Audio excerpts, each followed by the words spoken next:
Welcome to Strategic Outsourcing. I'm Danica, the digital marketing strategist of Remote Philippines. In this podcast, we'll explore how hiring skilled professionals from the Philippines can boost your business. We'll break down the benefits, share real stories, and give you practical tips to make outsourcing one of the best decisions you've ever made. Let's dive in. We are finally airing our very first episode of the Strategic Outsourcing podcast today. And I'm so excited to bring you real-world insights, practical tips, and lessons that you can apply right away in your business. But before anything else, let me break down the meaning of the podcast title, the Strategic Outsourcing Podcast, or SOP. Now, what does the word strategic really mean? I bet you heard this a million times, or maybe quadrillion times already. Well, because it's a word that may seem simple, yet it holds a lot of power in the business world. But what does it really mean? And more importantly, why should you care? So, let me lay it out for you. When we say something is strategic, we're talking about carefully planned actions designed to achieve a long-term goal. It's all about making smart, intentional choices that bring the best results rather than just reactions to problems as they come. Come to think of it this way. Being strategic means you're thinking ahead. You're considering different options, and you're choosing the one that makes the most sense for the future of your business. But take note, being strategic isn't just about making decisions. It's about the right decisions at the right time for the best possible outcome. So the next time you're faced with a big decision, try to ask yourself, am I thinking short term? Or am I making a strategic move for the future? Moving on to the next word, the O in SOP stands for outsourcing. But before I break it down to you, I have a quick question. Have you ever thought about why Fortune 500 companies stay strong even during economic uncertainty?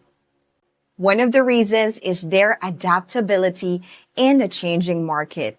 They analyze trends, they try new technologies, and make quick changes when needed. For example, Netflix shifted from DVD rentals to streaming and now into gaming. However, Blockbuster failed to adapt and got left behind. Another one is their strong leadership. Great leadership makes a lot of difference. Apple's late CEO, Steve Jobs, made bold, long-term decisions that reshaped the entire industries. Companies that struggle often suffer from poor planning, reactive decision-making, and lack of direction. Just like how Kodak failed to embrace digital photography. On the contrary, Fortune 500 companies know they don't have to do everything in-house.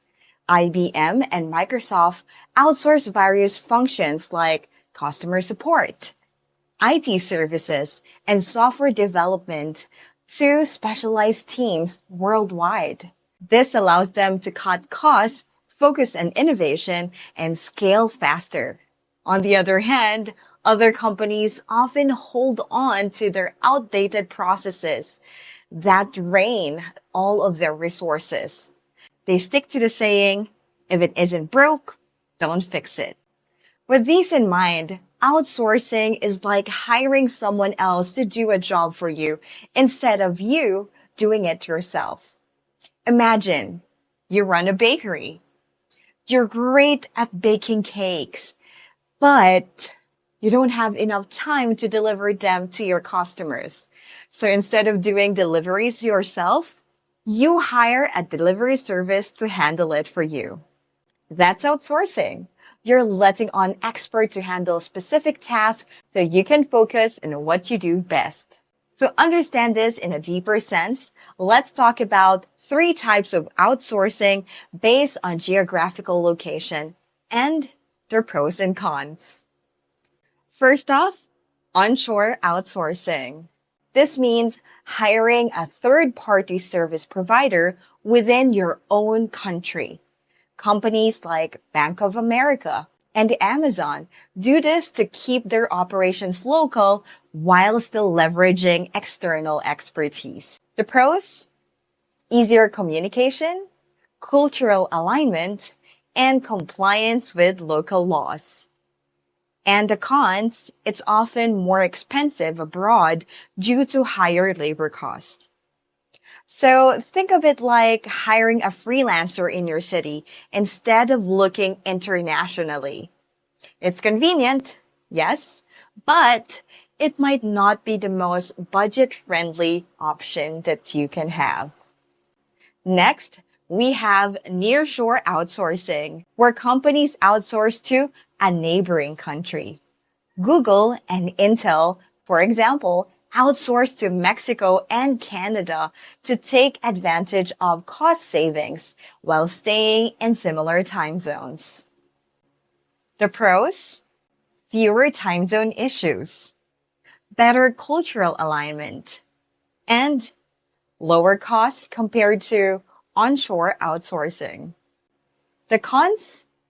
There might still be some language or cultural differences. And finally, there's offshore outsourcing, where companies outsource to distant countries. Microsoft, Apple, and Dell are outsourcing IT support, customer service, and manufacturing to India, China, and the Philippines to cut costs and tap into a global talent pool. The pros? There's huge cost savings, access to highly skilled professionals, and scalability. The cons? There are surely time zone differences, communication barriers, and management challenges. But why stress over hiring, communication barriers, and managing a remote team when Remote Philippines can do it all for you? Building a remote team shouldn't be complicated. With Remote Philippines, you can get top Filipino talents without the stress and the hassle. We handle everything from recruitment and management to taxes and benefits. Just take care of your obligations and stay focused on what you do best, and we'll handle the rest. Now that you have a better understanding of outsourcing and the outsourcing types, the next step is knowing how to structure it for your business. There are 3 common operational models, and choosing the right one can make the difference in efficiency, cost, and scalability. In the next episode, we'll break down these 3 outsourcing models and help you determine which one fits your business best. This episode of Strategic Outsourcing Podcast is brought to you by Remote Philippines, delivering exceptional remote teams around the globe. If you want to know more, visit www.remotephilippines.com and book a meeting today.